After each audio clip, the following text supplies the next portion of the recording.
मित्रांनो, घरावरती सगळ्यात जास्त प्रेम करणारी व्यक्ती कोणती? कोणी म्हणाल आई वडील, पण माझं मत आहे आजी आणि आजोबा. कसं काय ते तुम्हाला सांगतो.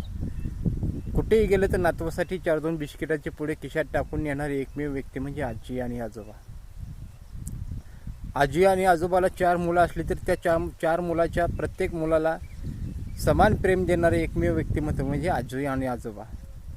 आजीचं स्वप्न असतं की माझ्या नातीनं त्याच्या लग्नात सोनं घातलं पाहिजे, ते माझं सोनं घातलं पाहिजे. किंवा आपला मुलगा काय करतोय, नातू आपल्या शाळेतनं आलाय की नाही, खुर्चीवरती बसून चौकशी करणारी एकमेव व्यक्ती म्हणजे आजी आणि आजोबा. आपल्या शेतामध्ये राबणारा गडी काय करतोय किंवा त्याला काय लागलंय, तो बरा आहे का, त्याच्या मुलाची तब्येत कशी आहे, इथपर्यंत चौकशी करणारी एकमेव व्यक्ती म्हणजे आजी आणि आजोबा.